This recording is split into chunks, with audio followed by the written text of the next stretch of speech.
돈을 갚을 능력도 안 되고 갚을 생각도 없고 그냥 연인 관계를 이용해서 거짓말해서 돈 빌린 거예요. 안녕하세요. 한경태 변호사입니다. 날씨가 많이 더워지고 있죠.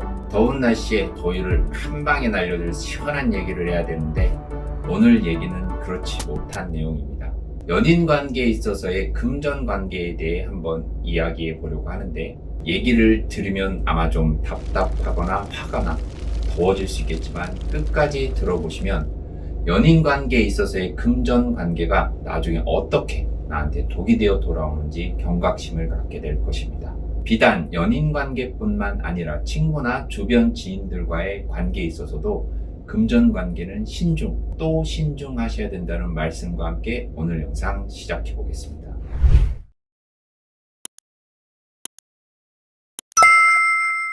우선 연인 관계에서 어떠한 경우에 금전 관계가 발생하고 나중에 어떤 법적 분쟁으로 이어지는지 제가 경험한 사건들을 유형별로 나누어 한번 말씀을 드려볼까 합니다. 첫 번째는 아예 처음부터 연인한테 금전적으로 의지하는 경우입니다. 이 경우는 한쪽이 경제적으로 우위에 있는 상태이고 이걸 알기 때문에 상대방에게 끊임없이 경제적 도움을 요청하는 것입니다. 심지어는 경제적 도움을 요청하지 않아도 알아서 도움을 주고 돈을 주는 그런 관계도 있을 것이고 소위 말하는 스폰 관계, 이런 관계도 있을 것입니다. 어찌되었든 둘의 관계가 좋을 때는 돈을 주는 것이 하나도 아깝지 않겠죠. 오히려 이런 경제적 우위를 이용하여 상대방을 더 구속하거나 자신에게 복종하기를 기대하는 사람들도 더러 보았습니다. 이 경우 법적 분쟁은 연인 관계가 깨지면서, 즉 헤어지면서 발생을 하게 됩니다. 도와준 쪽에서는 그간 도와주는 것이 생각나겠죠. 본전 생각이 나는 겁니다. 그래서 헤어지면서 그간 자기가 준 돈, 자기가 사준 고가의 명품 가방, 시계, 자동차 이런 것을 반환하라고 하는 거죠. 이걸 받은 측에서는요, 뭔 소리냐, 그때는 좋다고 그냥 줘놓고 뭘 달라고 하는 거냐, 난 반환할 의무가 없다, 이렇게 맞서는 거죠.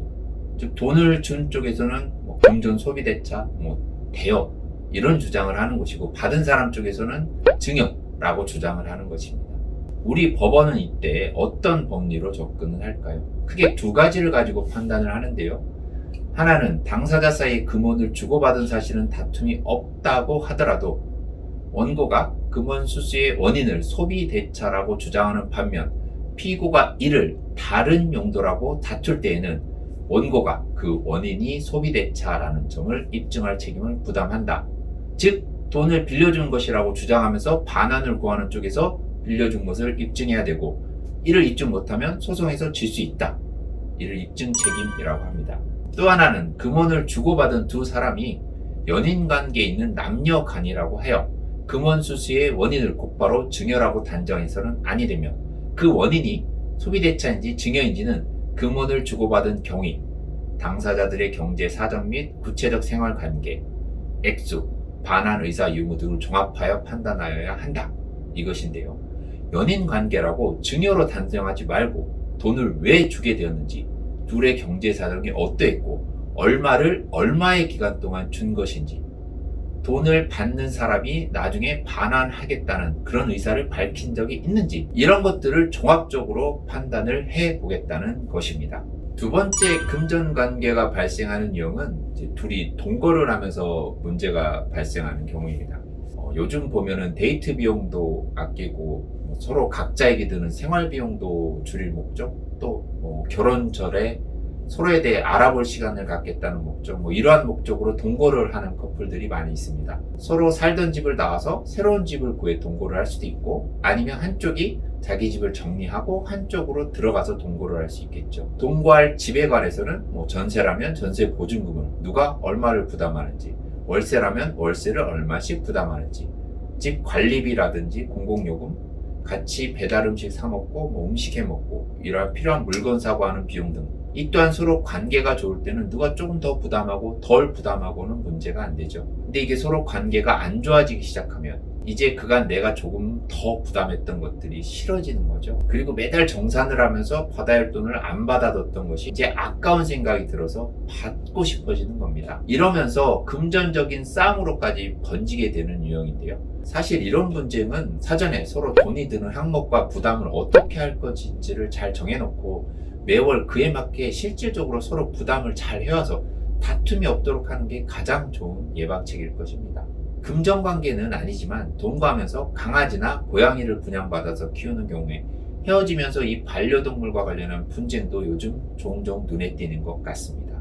세 번째 금전관계가 발생한 유형은 조금 더 나아가서 둘이 같이 사업을 하는 경우입니다. 쉽게 얘기해서 동업이라고 하죠. 같이 돈을 모아 가게를 차리거나 쇼핑몰을 운영하거나 하는 것들이요.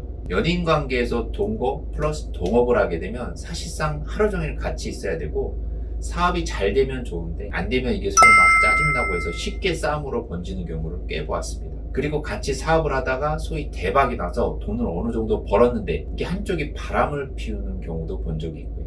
연인 관계를 끝낼 때 사업이 잘 되고 있었던 경우는 서로 그 사업을 자기가 가지려 할 것이고 사업이 잘 안 되고 있었다면 서로 상대방에게 떠넘기려고 하겠죠. 동업의 경우 법적 관계는 복잡해집니다. 이때는 동업관계에 있어서 각자 역할, 출자액, 손익분배 비율, 동업관계 종료 시 정산 방법 등에 대해 구체적으로 문서로 정해놓는 것이 그나마 분쟁을 최소화하는 방법이지 않을까 싶습니다. 이 유형과 관련해서는 구독자가 많은 동거 커플 유튜버들이 나중에 헤어지게 됐을 때 이 유튜버 채널과 관련해서 분쟁이 발생할 것 같고 실제 발생한 경우도 보았는데 이미 많이 알려진 분들의 경우는 이게 헤어지는 것도 쉽지 않은데 금전적인 문제까지 결부되어 있으니 골치가 꽤 아플 것 같다는 생각이 듭니다. 마지막 네 번째 금전관계가 발생한 유형은 연인관계를 이용해서 상대방을 기망해서 돈을 편취하는 경우입니다. 제가 사실 이번 영상을 준비하게 된 가장 큰 이유는 이 유형 때문입니다.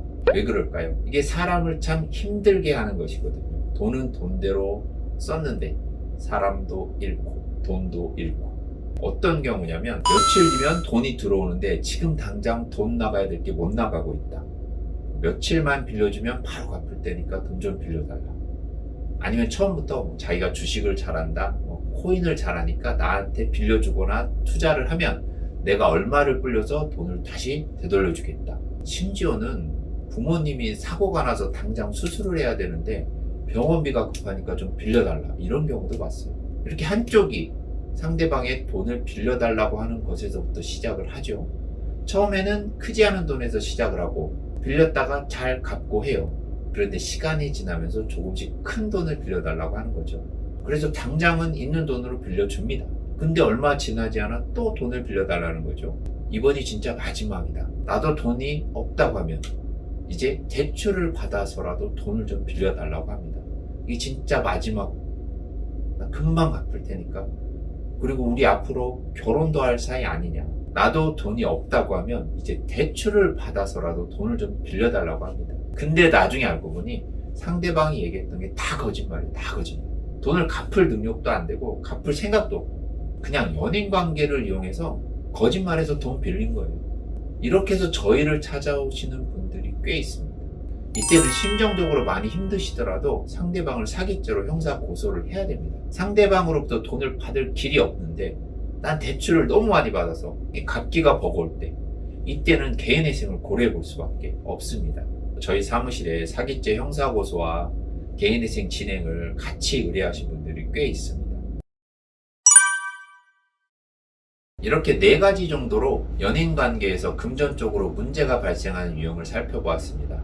우리가 좋아하는 감정이 커지면 콩깍지가 씌인다 이런 말을 많이 하잖아요.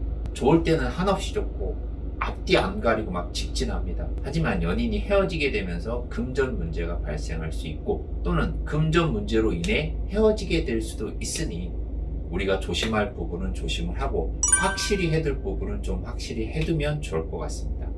그리고 마지막으로 대출을 받거나 다른 사람에게 돈을 빌리면서까지 상대방에게 돈을 빌려주거나 투자하거나 주지는 말자.